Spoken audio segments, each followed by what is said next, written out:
Good afternoon, everyone. It's great to see such a large number of people attending. And I see that people are still joining. I am going to get started. I just have a couple of housekeeping things to let you know about. My name is Bridget Hartman DeCenzo, and I'm with the Division of Prevention and Problem Gambling Services. On behalf of Oasis, the Gaming Commission, and the New York Council for Problem Gambling, known as the Responsible Play Partnership, I'd like to welcome you to our informational series today about mobile sports wagering. This WebEx is being recorded, and it will be placed on the Oasis website for future reference. If any of you are interested in Oasis credentialing hours for your attendance today, there is a link that was placed in the chat box. You can click on that link and enter your information in, and you will receive a certificate of completion within the next week or two. And if you have any questions today, please feel free to type them into the chat box. We will do our best to ensure that we get to as many questions as possible. So again, thank you. I am going to hand it over, and Robert, I am going to make you the presenter just in case here. I'm going to hand it over to Robert Williams, who is with the New York State Gaming Commission. Thank you.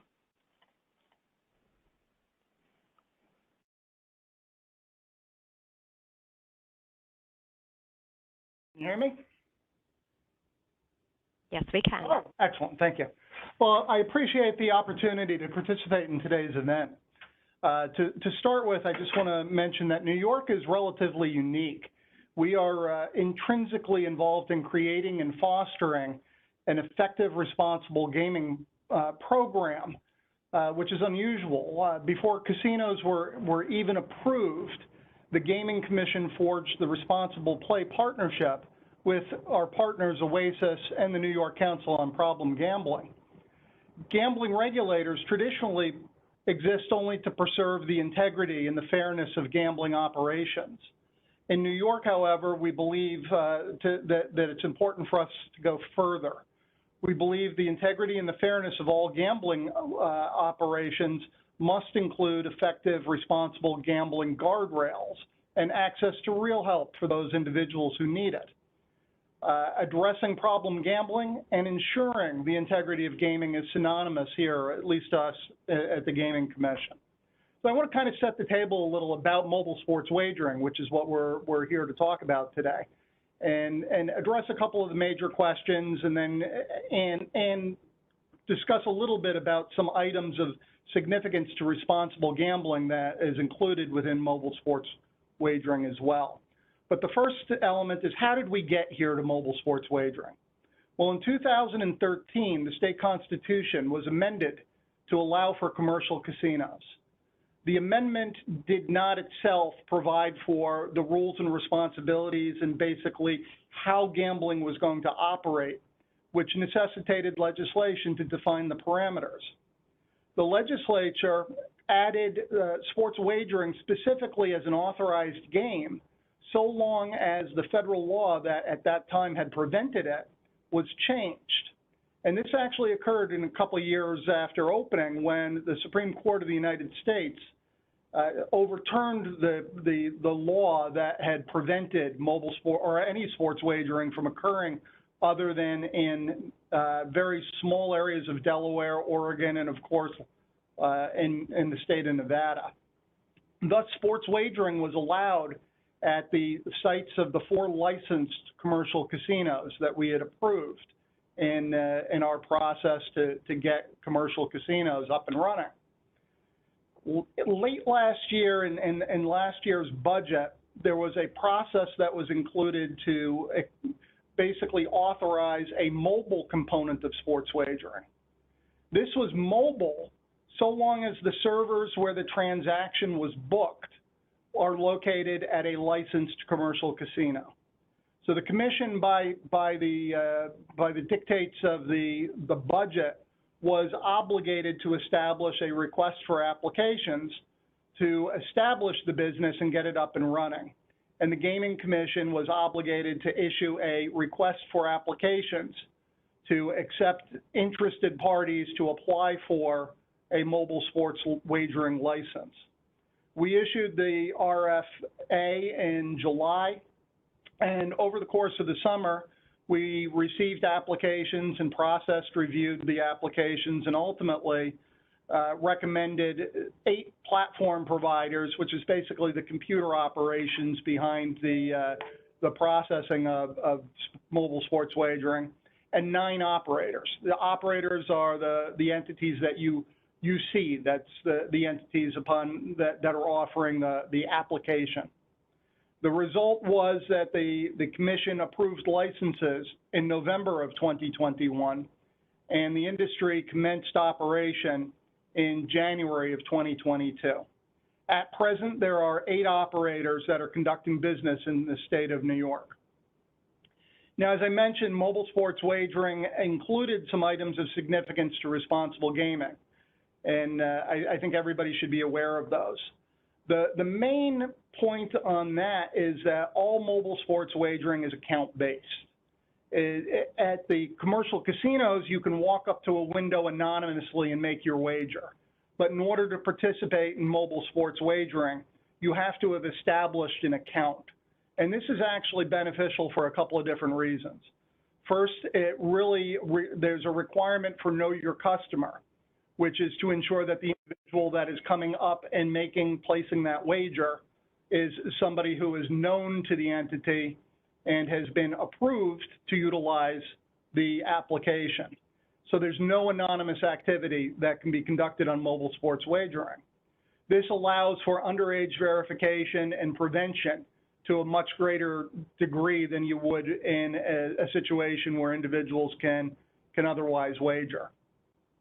You know, something that a lot of people are not really aware of is that the geo-comply locations can actually geolocate the mobile device or the computer device all the way down to the specific location of when the wager was made. And this can help in a variety of contexts in ensuring that the individual is who they say they are and that they're within the state of New York and not in a prohibited area. But the other important item is we have a regulation, 5330.8C, that sets forth the ability of a patron to set limitations and to monitor engagement. What that means is anybody who has that account has the ability to set deposit limits for funding their account. And they can set these deposit limits on a daily, weekly, or monthly basis. That same regulation gives the ability to set wagering limits as well. And those can additionally be set on a daily, weekly, or monthly basis. Also gives the ability of an individual to closely monitor the amount of time that they play and to set wagers limiting maximum wager limits themselves. And if they choose to, if they go over certain amounts, et cetera, it gives them the ability to set a cooling off period. So what this does is provide the customer a little greater ability to control their habits than you would have if they had gone to an in-person location to make those wagers. Another element of mobile sports wagering that's significant to responsible gambling is the voluntary self-exclusion program. And here, the mobile sports wagering has been fully integrated into the voluntary self-exclusion program. We are actually about to embark on a new publicity campaign to raise awareness of voluntary self-exclusion that we have found to be an effective ability of an individual to be able to limit themselves if they so choose. And the last piece that I want to mention relative to mobile sports wagering and responsible gaming is the exposure to the Hope Line. I know that there's been a tremendous amount of media accounts that have indicated a skyrocketing increase in the number of calls to the New York Hope Line since the introduction of mobile sports wagering. And the commission has certainly played a role in that every single advertisement for mobile sports wagering is required by regulation to include a New York-specific problem gambling message and the Hope Line number. Anyone who has paid attention to media, been watching sports back in January and February, has certainly been exposed to this unprecedented advertising by mobile sports wagering companies, and that has resulted in unprecedented exposure for the Hope line as well. And we are pleased that people are finding the number and are using the number. Now, to kind of wrap it around, one of the concerns that we have in mobile sports wagering is the proliferation of opportunity. In other words, in some states, some locations, you can basically gamble on virtually anything that you can create something on, a sports wager on. And what we have done is place some limitations onto that to try to ensure that there's at least a limited amount of the wagering opportunities compared to other states that are surrounding us. And as a functional level, we go through 4 questions to determine whether or not a particular sport or a wager should be offered the opportunity to be wagered on. And that's whether the sport has experienced or evidenced any historical integrity concerns, whether the sport is well regulated and has an ability to themselves try to eliminate any of these integrity issues, whether the wager proposed is easily understandable by a patron, and whether the determination mechanism for winning or losing the wager is easily discernible. So those are the different factors that we go through as to when we're considering whether to allow or expose a wager to the mobile sports wagering platforms. But in general, that's kind of my overview as to where the Gaming Commission is relative to our participation and how we integrate in with responsible gaming. Bridget? Thanks, Robert. And now I'm going to make Tammy Barlow the presenter.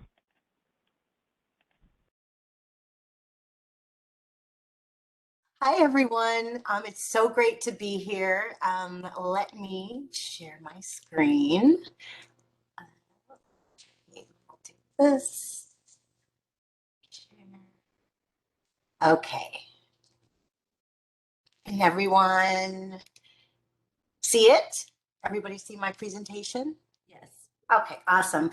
So first of all, it's wonderful to be here. My name is Tammy Barlow, and I am the Director of Corporate Social Responsibility for Rush Street Interactive. And it has been a pleasure working with all of the parties involved in New York around responsible gaming. We have certainly appreciated a lot of the foresight that this jurisdiction has had, particularly with QR code and just the attention paid to font sizes, et cetera. So I'd like to just start to say that, you know, we really commend the great work that has been done and the collaborations that you have.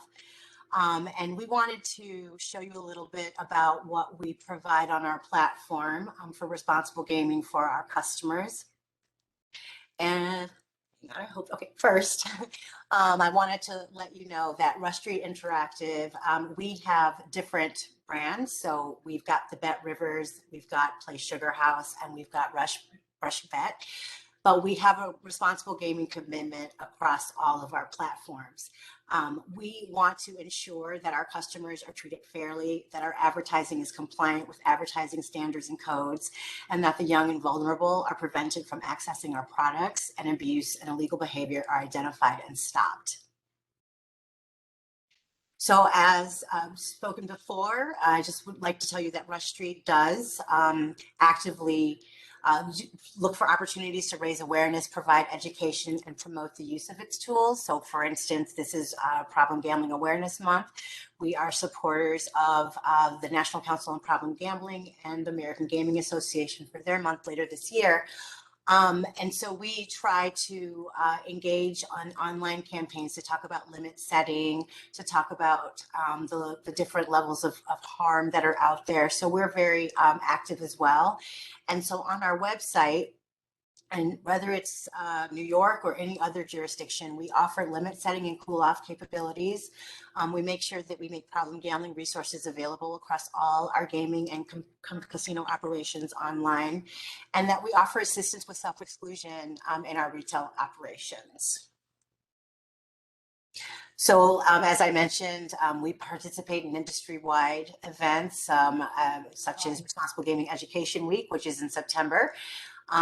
We also have partnered with the AGA for their Have a Game Plan campaign, and our partner, our sports partner, the Chicago Bears, and RSI have worked together to create an in-stadium campaign on how to set limits and set a budget and stick to it. And we're also working with the New Orleans Pelicans to have the same in-stadium messaging. So we're trying to be engaged as possible as we can and make a difference in this space. Internally, we do an annual training that is required for all employees. Sorry, I'm going to take a drink of water. For this, we offer a US based training, and we are now, because we will be going into the province of Ontario, we will also now offer a Ontario based responsible gaming training. And we, everyone is required to take it within a 2-week period. Everyone who is onboarded has to take this training, but we also have a separate training that is for our customer service teams that we really want to focus on our risk levels of care. And so our customer service agents are trained on, you know, here are mild signs, you know, like maybe, you know, somebody might be talking about certain cues. And so we have different levels and we have different flags that we gather when we interact with a customer who may seem at risk, and then we review those. We review those on a weekly basis, and you know we will send out responsible gaming materials, or just, you know, did you know that we offer these kinds of cool things? So we work my department, the compliance team, we work very closely with our customer service and our risk and accounts payment teams. Excuse me. So I'd like to tell you like how our online solution looks. So again, we do offer deposit limits. So people can set maximum deposit limits for a selected time frame, whether that be daily, weekly, or monthly. They can also set maximum bet spends, daily, weekly, or monthly. Same with the time limits. They're able to set specific time limits if they only want to wager, you know, a certain amount, and of course the cool off periods. And limits can be made more restrictive at any time, but they have to wait until that full period has ended before they can make a change to their limits.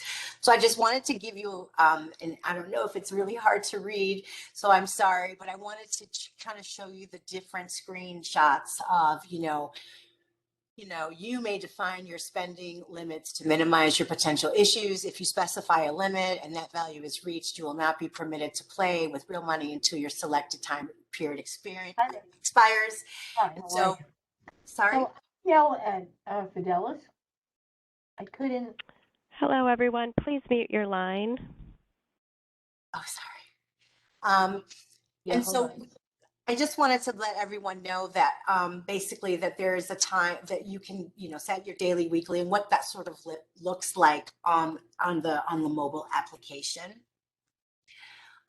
Also, we always offer the state exclusion. So if a state does not offer its own state exclusion, we will offer a Bet Rivers exclusion, which is where they can just they can self-exclude from our platform for a period of time.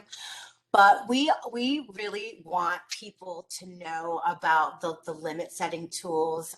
We really encourage when, you know, when our customer service teams are talking to customers, we really, you know, try to be there to offer, you know, the best resources, and we will take people through and show them how to set limits, or, you know, things like that. So we try to make it a really easy experience for our customers.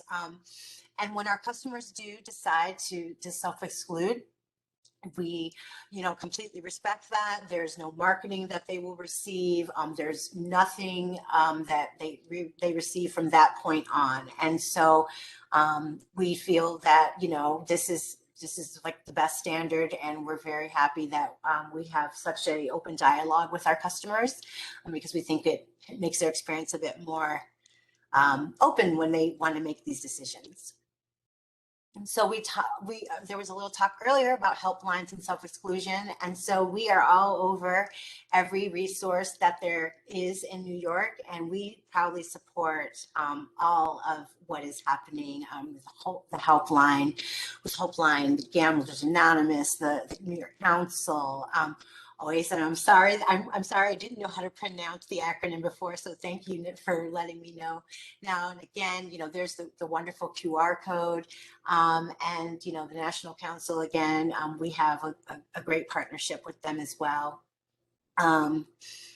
So again, we treat responsible gaming, really, really, just very seriously.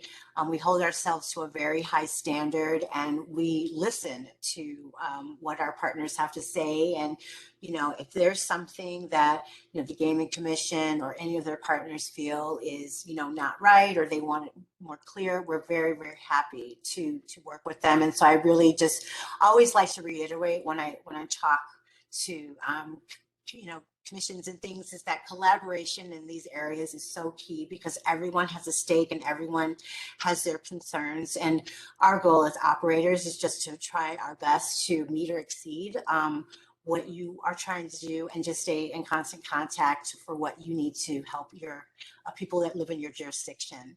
And that is about the end of my presentation.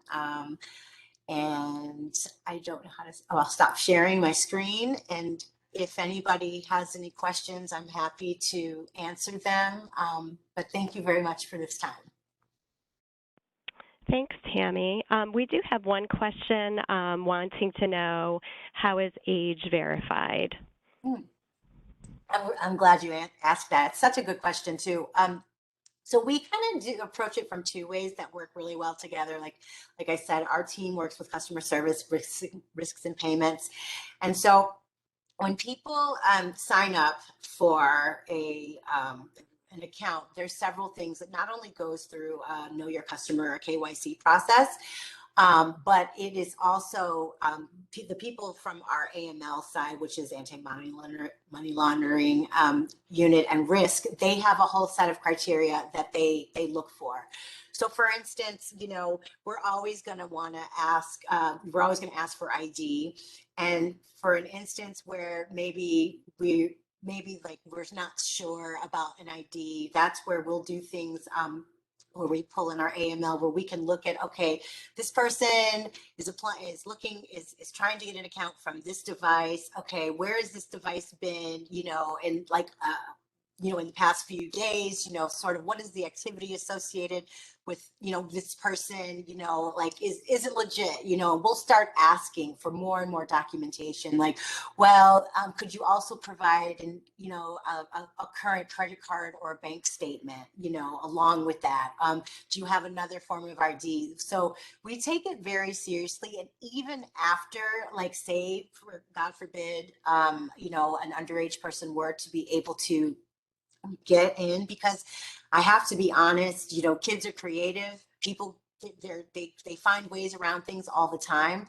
But our customer service, again, those agents, they're monitoring, conversations, they're looking at play, so, there's different things that's sort of on this axis, and where they're able to use different tools to try to understand, is this person really who they say they are?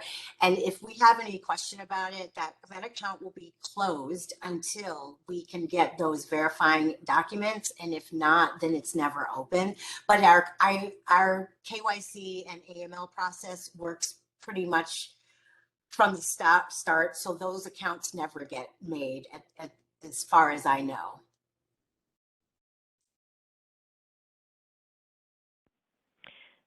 Thank you, Tammy. And Robert, I'm not sure if you also had a response to that. Just wanted to check in with you before we move to the next question.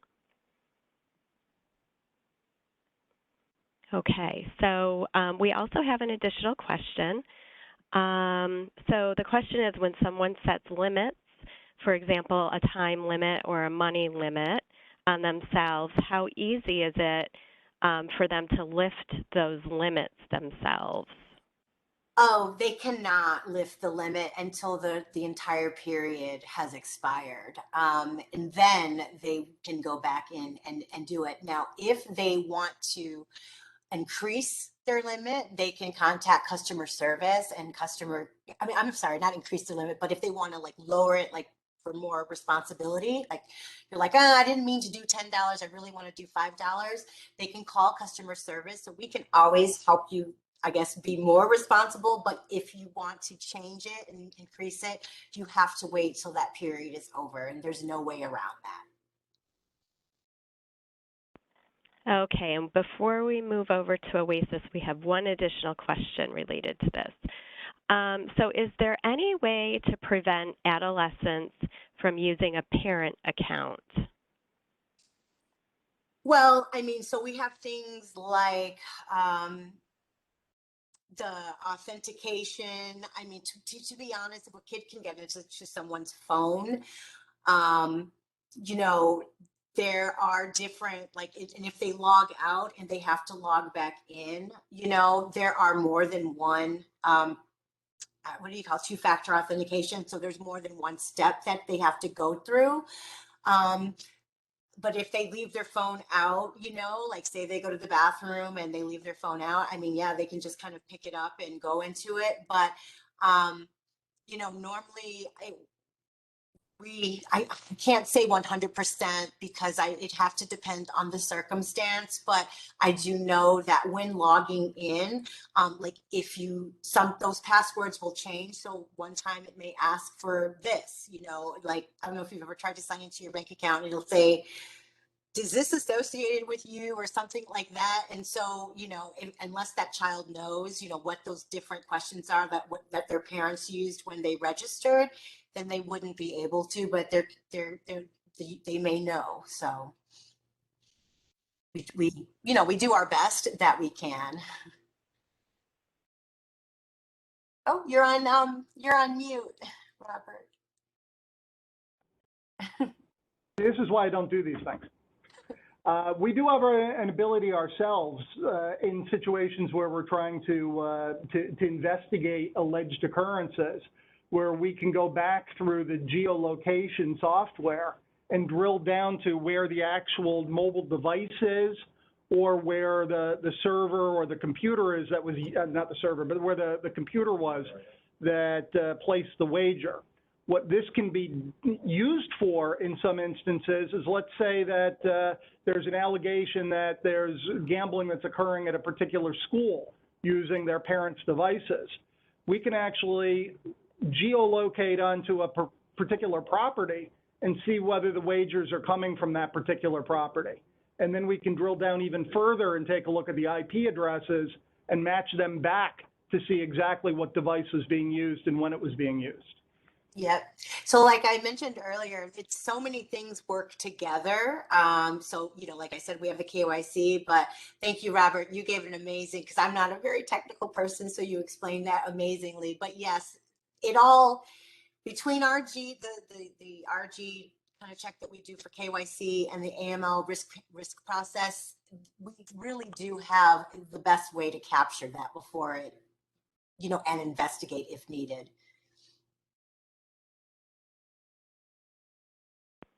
Okay, well, thanks to both of you. I'm sure we'll have more questions come in. But for now, I'm going to transition over to Patricia Zuber-Wilson. And Pat, I'm going to share our slides here in just one moment.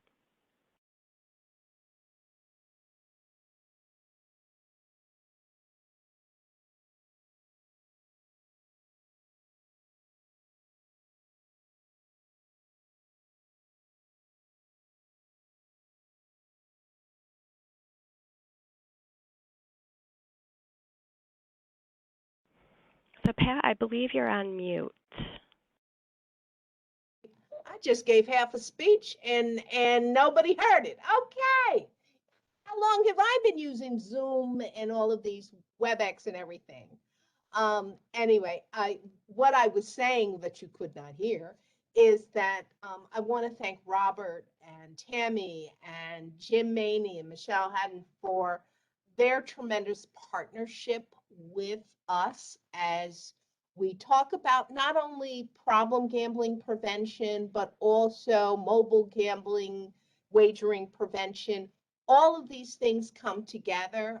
Tammy and Robert, thank you for letting us know all the technology pieces of the work that you are doing. But as preventionists across the state, and I know we have some treatment providers that are participating today. A key component of addressing underage gambling and mobile sports gambling is the work that we do with youth, with families and communities across the state. And having those messages around the fact that, the football game gambling may seem innocent to some, but we need to have conversations with our young people, especially about problem gambling and the risk for problem gambling, and let them know some of the expectations we have as adults when especially comes to young people. So again, I thank the Responsible Play Partnership. I thank Tammy for your presentation. We really appreciate that the industry is part of our conversation with our provider community. It is very important. And with that, I'll move into my slides. Bridget, you're advancing them, I think. So I just wanted to let you know some of the things that we are doing from the prevention lens here at Oasis regarding sports gambling. And one of the things we have done in 2022 is a campaign called Stick to the Game Plan. Some of you have said to me, well, I haven't seen that on television. What TV station is this going to be on? Well, what we did was we worked with a media buy company to really look at those places where individuals who are doing sports wagering are going to be touched by our messaging. So our messaging has been on DraftKings, sports podcasts, ESPN, WFAN, websites, social media, geofencing around casinos. Our first wave with a football theme started February 1st and went through the first 2 weeks to the Super Bowl. And now we're in the midst of our second wave for March Madness, and that is a basketball theme. We have had a lot of success with individuals seeing this campaign, and I'm going to ask Bridget to move to the next slide. And for those that did not see the campaign, hopefully this will work, but we'll see. Okay, tomorrow is the big day. Let's go over the game plan. We need to set limits on the amount of time spent gambling and how much money we spend. We need to limit alcohol use. Remember, nobody under 21. Stick to the game plan and know the signs of problem gambling. Thank you, Bridget. So this campaign has been running since Okay, tomorrow is the big day. Let's go. So this has been running since the beginning of February. We've had 13 million digital ad impressions, 5.5 million video views for TikTok, Twitter, DraftKings, YouTube. We've had over 1 million listeners to our audio ad, and we've had clicks. We've had ratings of, what were the highest rated ads, and we're getting all this data. So I look forward to having those conversations with our partners of the Responsible Play Partnership and the industry to show you what we have done in terms of public awareness, getting that information out, and our continued work together as we look at maybe reusing some of these things during football season or next basketball season. So we really have had success with that. Now, as many of you know, prevention is more than public awareness. And so there are other components of prevention work that we are involved in and in partnership with the with all of you. We are adding problem gambling goals to our strategic plan. So to our strategic plan, which is very important. It's an opportunity to really look at what we were doing with our prevention efforts. In addition, we're looking at how do we build capacity within communities to understand the prevention efforts that we are working on. We think this is very important. As all of you know, community partners are key to the work that we do in prevention. So we look to continue that work. In addition, with underage gambling, we are working with State Education Department to develop a toolkit about underage gambling, particularly mobile sports wagering and underage gambling training for adults. So we are really looking at building a full continuum of prevention services here at Oasis as it relates to problem gambling across the board. So this is really going to be exciting work and really aligns with the partnership we have with the Gaming Commission and with the New York Council. So we're looking forward to this work. Next slide.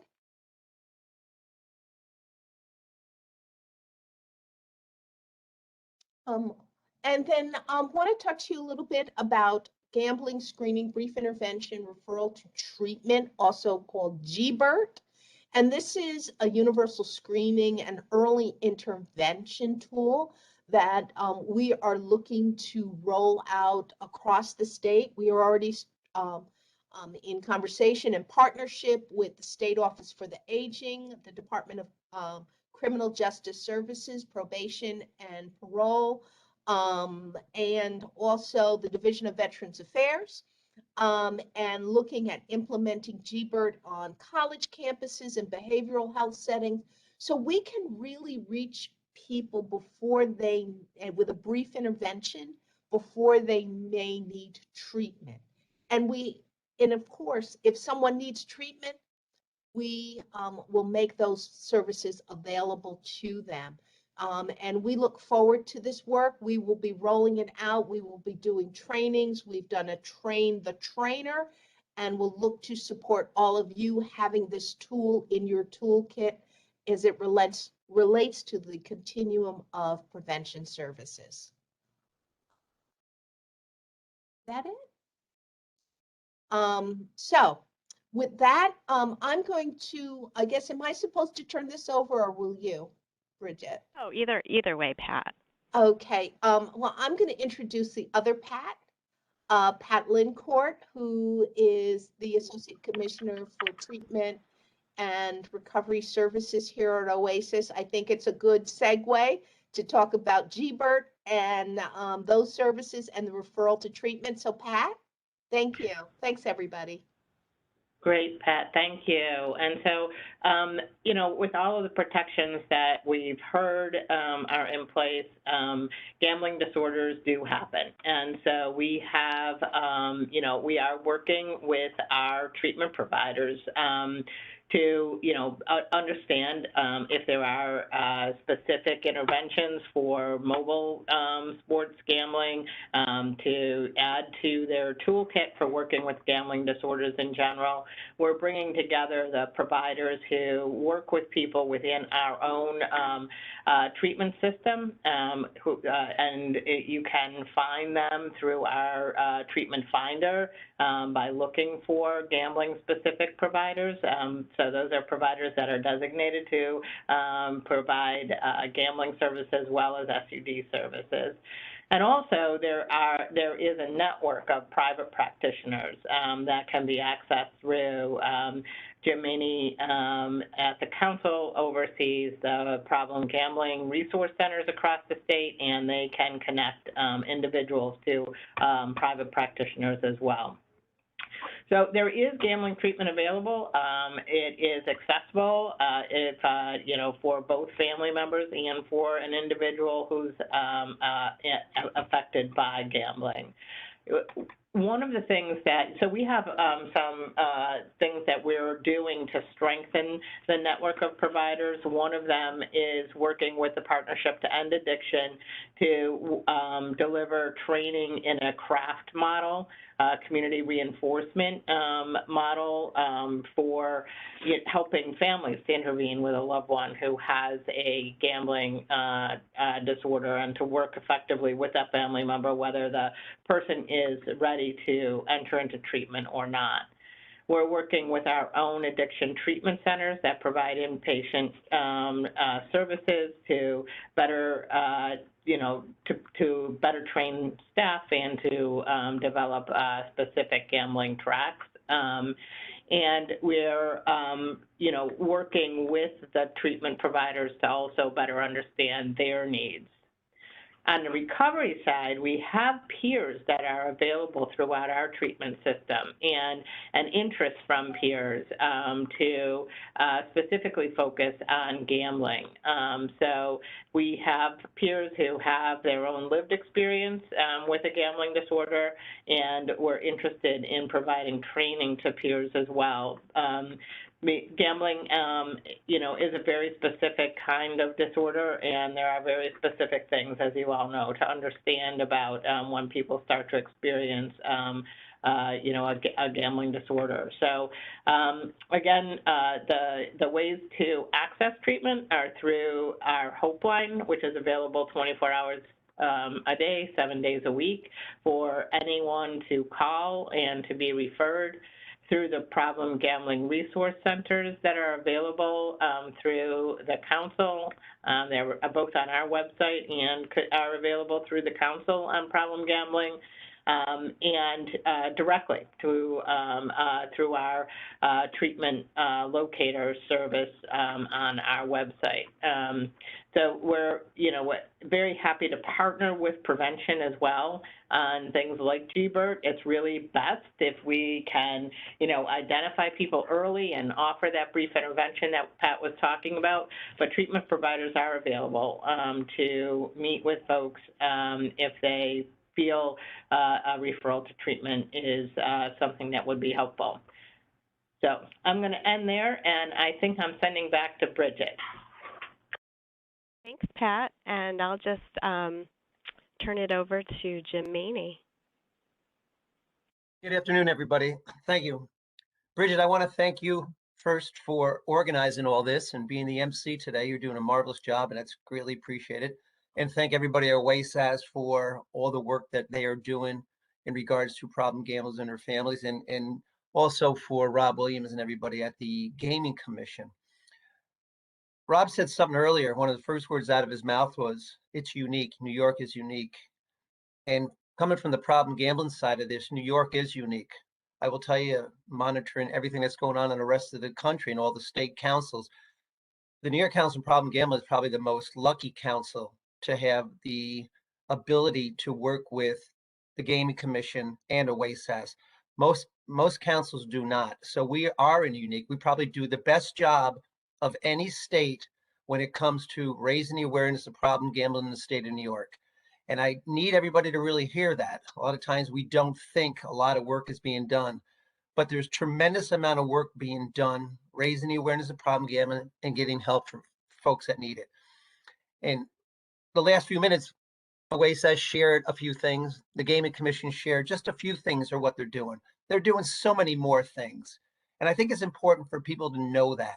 This is a unique partnership, and that we have one mission really when it comes to it. Yeah, we do responsible gaming, we do regulations, we do prevention, but it really is, we do not want to see anybody have problems when it comes to gambling whatsoever. Not one person on this call, we're united in that.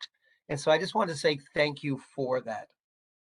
We do have the best policies and procedures when it comes to raising awareness of problem gambling and getting help for folks in the whole country. And that is one thing I'm so proud to be able to say today to all you folks.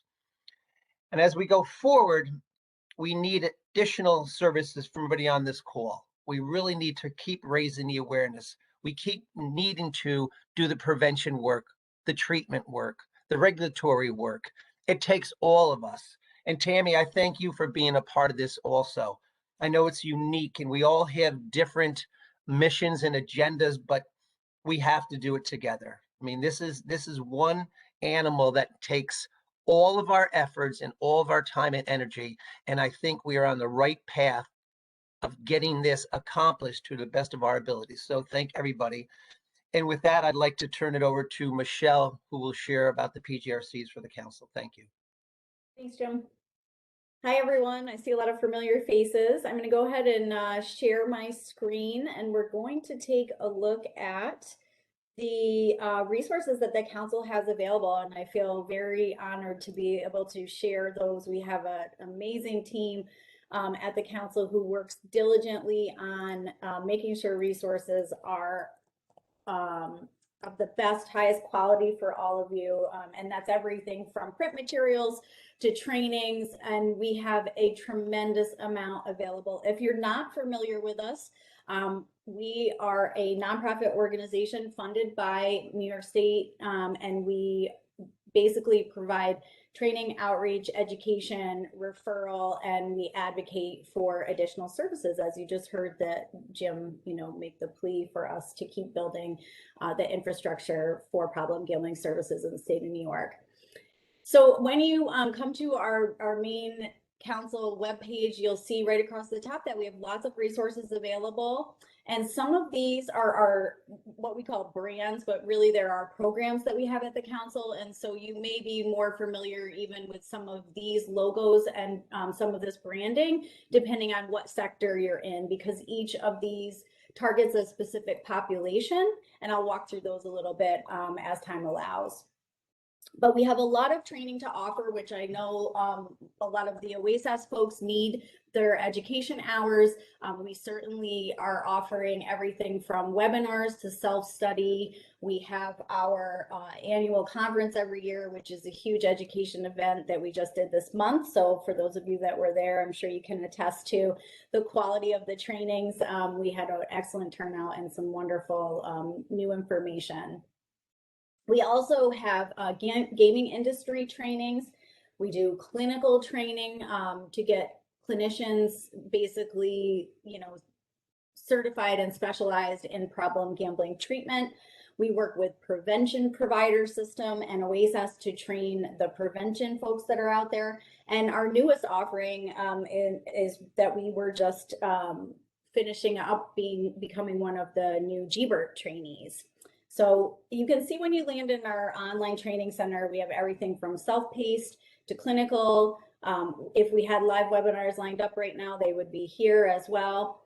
We offer also clinical supervision. That's one of the requirements for many Oasis folks who are getting their gambling specialty designation. And we offer that 6 times a month. We have sessions for statewide. You can see some of those in the morning and evening, and then we do them regionally as well. We have 4 of those during the noontime lunch hour. So people are welcome to reach out and participate in those supervision sessions. It's a wealth of knowledge that our clinical supervisors provide, as well as certainly the knowledge and questions and brainstorming that comes from the peers that are participating. So it's a very educational session, and a lot of support is given there as well. We have a tremendous amount of resources that we have been building over the years and updating as needed. And our newest is our resource library. If you have a chance to visit it, basically it's where you can search for any resources on articles related to problem gambling and varying topics. Our Know the Odds website, which you saw the logo for down below, really focuses on the general public and ensuring that folks know the risks around gambling and gambling participation. Our Youth Decide New York website, if you haven't seen it, recently was relaunched, and we have focused there on youth education and youth information to go along with a statewide program that we have to build capacity and youth empowerment. Our Talk to Kids website has a wealth of information for parents and how to talk to their kids about gaming and gambling. We have a resource for how the brain works around gambling and gambling addiction. And we have just a ton of other resources. Our Responsible Gambling Hub is industry focused.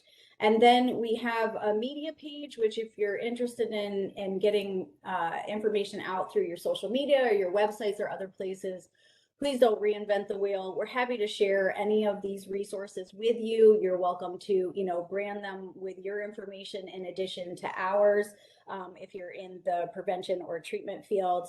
And so take a look and see if there's anything that you'd want to utilize. We're happy to help support you in that. And then we also have a page on our site where you can really download a wealth of information and resources for print materials, everything from gambling in the workplace to working with college students to our Know the Odds toolkit in Chinese. And so we really encourage folks to, again, utilize the resources we've already developed. They've been well vetted, and we're happy to share them. If you have not also visited our YouTube page, we have over 100 videos on that page, many of which are training videos as well. So you're welcome to access those free of charge at any time. And even if there are not CEs tied to them, you are welcome to get on and view those trainings. And then, as Bridget said, we were going to be talking about the PGRC system. And so when you access our Get Help page, you are brought right to our wonderful Problem Gambling Resource Center landing page, where we have an interactive map for each region. And when you click on the region, you'll be taken specifically to any of the resources that are available to you from your region. So this is the Northeast Problem Gambling Resource Center. They're based in Albany out of our council office. And they've done a wonderful job kind of populating their site with what's new, news and information and updates. But generally, our problem gambling resource centers overall do a few things. They raise awareness and they connect folks who need care to treatment and other types of support services. So they're out in the community doing education sessions. They're answering our help request lines, which come through via either phone, email, or text. And those include individuals, family members, friends, anyone who's looking for additional information or support on problem gambling. And when we have someone who is appropriate and ready for care, we absolutely connect them to, as Pat said, our network of private practitioners who are, again, trained and vetted specifically in problem gambling. We make the best choice about who to connect the caller with to ensure engagement for them and successful outcomes and for their wellness and recovery. And we're thrilled to have a network of over 130 private practitioners across the state offering both face-to-face and teletherapy services. So as you can see, very comprehensive in what we have to offer and the ways in which we're here to service New Yorkers, as Pat said, both individuals and family members who are in need of care. We have a lot of podcasting going on lately and a lot of press coverage. So if you haven't seen any of that, please visit pages. We have great information out there. On each of the regional pages, we also like to highlight who our team is. We think it makes it just a much more user-friendly experience for folks who are reaching out for help for the first time or investigating how to get help for the first time, which can be extremely nerve-wracking. Sometimes being able to have just a friendly face and know this is who you're going to be talking to on the other end of the phone really helps, I think, people to take that first step. And we do have a wonderful network of both team leaders and program managers at our PGRCs that are there to assist people. We've also, beyond our staff, feature all of our clinicians who are willing and able to put their photos up just to kind of show where we have folks and who's on our kind of extended NYCPG team. So with that, I think I'll just leave it to any questions that I can answer, or Bridget, if there's anything additional I missed that you'd like me to cover. No, that was great, Michelle and Jim. Thank you so much. You definitely provide a ton of resources to New York State, and we thank you very much for your partnership. So I'm going to take a peek at the chat and see what we can, if we have some questions here that I can pose to you. So we do have a couple of questions related to whether, and this gets back to age verification. is there a process, or will there be a process in the future for biometric authentication for the user, or of the user, I should say? So maybe that's one for Robert or Tammy.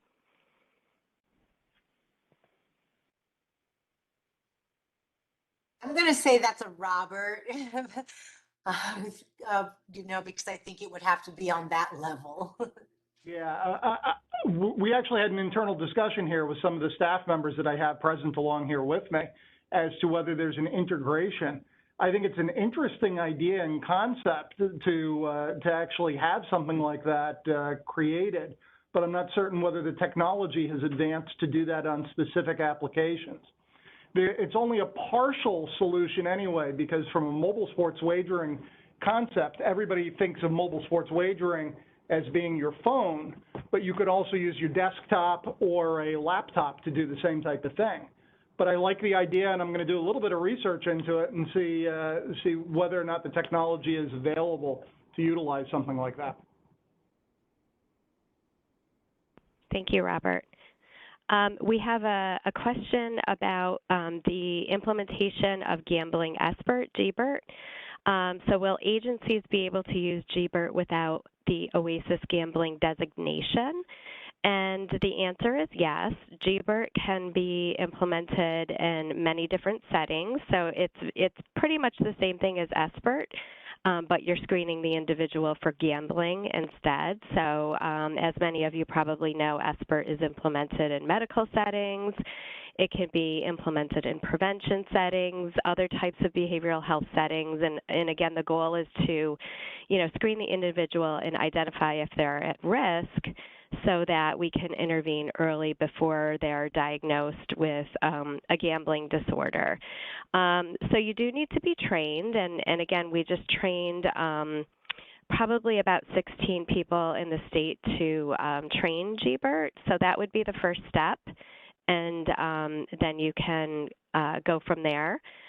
Certainly, if you have any questions about GBERT, you can email our prevention mailbox, which is, and Jan, I'm going to ask you to put this in the chat, prevention@oasis.ny.gov.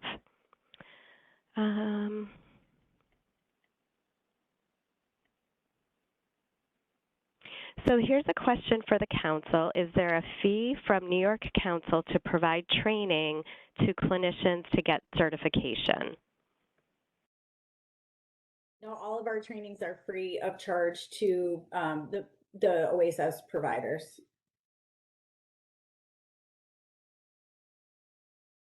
Okay, thanks.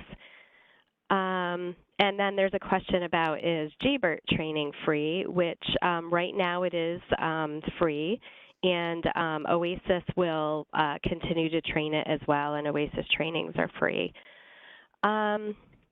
We don't have many more questions, so I'm just going to give everybody a minute to type in any last-minute questions that you may have before we end our presentation.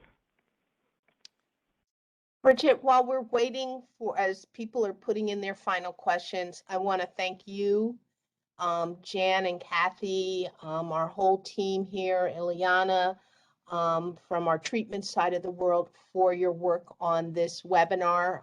As our prevention field knows, we've started these webinars on topics of interest to you. We've had them on cannabis. We've had them on needs assessment. Today, gambling. So we thank you, Bridget, and your team for pulling this great webinar together. Again, I want to thank Robert and the team at the commission. You guys have been great partners, and Jim and Michelle, great partners. And Tammy, this is my first time meeting you, so you're a new partner. Welcome to the group. Yeah. So I look forward to working with you. So I want to thank everybody. And as I said, I really wanted to thank you, Bridget, and your team. So any other questions, I'll let you go back to your role as MC. All right, sure thing, Pat. So yes, we do have a question, and I think that Pat Lincourt may want to answer this one, and it's a tricky one because GBERT is a prevention service. However, it kind of teeters a little bit into the billing side of things. So the question, Pat, is is Gambling Expert or GBER a billable service? The answer to that is, in most cases, I think no. It's not specifically allowable in New York State Medicaid. That is something that we continue to pursue is, the full Medicaid reimbursability for gambling services in Oasis settings in New York State. And so, more to come on that, I think. And in that case, once we, allow for that, we'll look for, the national conversation to, progress. The only current codes are specific to expert.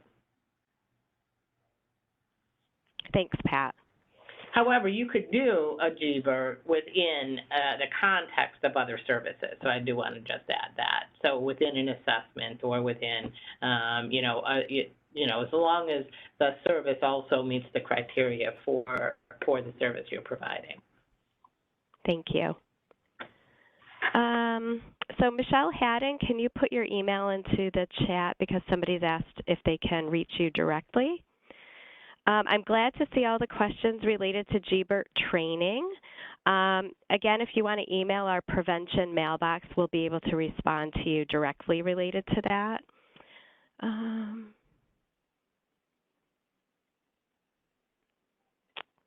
Okay. This is another one, Pat Lynn Court. So if someone is coming in for service for gambling only, can we bill for services for someone for gambling only without a substance use diagnosis? At this point, no, not to Medicaid. You may have commercial insurers that you contracted with to allow for that, but at this point, for Medicaid in New York State, you cannot bill for gambling only in an SUD clinic. So, but that is something that we are pursuing. And that's what, there is reimbursement for anyone who isn't billable currently, through the council, so. Okay, and so here's one for the council. Does NYCPG, which is their acronym, have a recommendation for which one of their resources that would help an individual counter thoughts of gambling or counter thoughts of being triggered to gamble? I would say call the PGRC in your local area, speak to one of our program managers who really can get you hooked up with the appropriate expert to walk you through those kind of thoughts and where you go from there in terms of, staying on track with your wellness. And I don't have access, Bridget, to post in the chat box. For whoever asked for my email address, it's mhadden, HADDEN, @nymproblemgambling.org.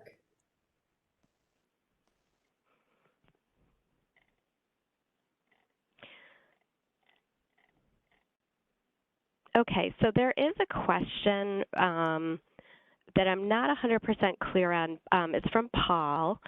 It says, is there a point person for an agency that wants the gambler's ad on? And then there's further clarification. So Paul, if you want to add in a little more information to the chat, that would be great. And if you've had the ad on in the past, can it be reinstated? Are you talking about the stick to the game plan? And feel free to unmute yourself if you'd like. No, what I'm talking about is we provide substance abuse services in Richmond County, and we have for over 45 years. And we're going for to put the ad on that certification by filling the necessary, documentation, et cetera. So I was wondering if there is a specific point person at Oasis who we can kind of, talk to if we have questions. So that's related to becoming designated to provide gambling services. Right. Yes. Okay. Yeah, so I'll hand that over to Pat Lincourt. So regional office is always a good, your best first stop for questions about certification and, any, additional designations. Ultimately, it would be certification at Oasis, and on our website, there is a link to certification, and all of the application and materials for being certified are there as well.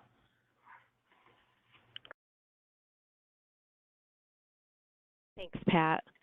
And then we have a question about information on becoming trained in providing gambling services. I'm wondering how intensive the training is and how often the trainings are offered. Michelle, do you want to take that one? Sure.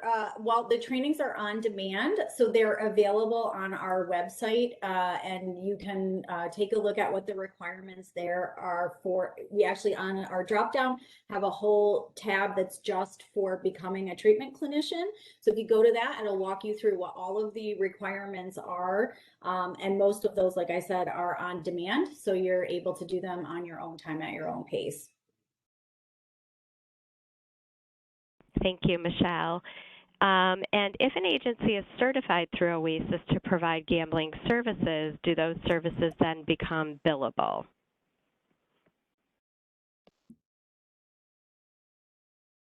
For a person who has gambling-only diagnosis for Medicaid, at this moment, the answer is no. It isn't, the certification doesn't change that. Actually, you need to be certified to provide the service.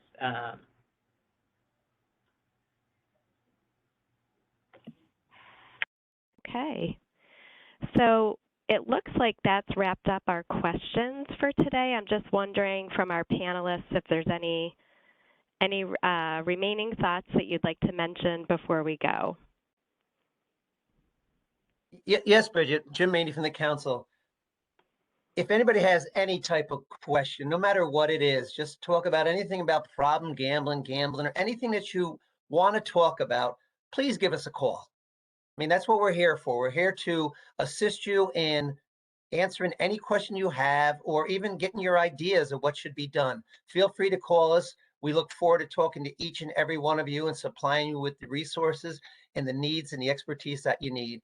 And anybody that gets a call for folks needing treatment and they can't be billed for, please call us for that also.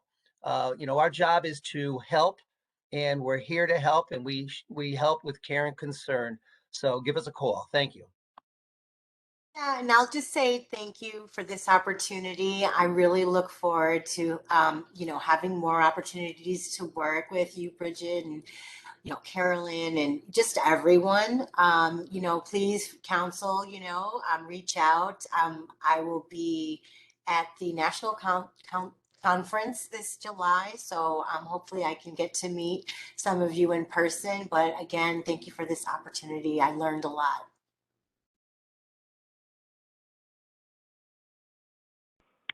I just want to close by thanking you for inviting us here. We have a number of dedicated staff members, including Carolyn Hateman, Tom Annapolis, Jim Gugas, Lee Park, who have worked in this arena and around this arena, and we appreciate the opportunity to speak with everyone.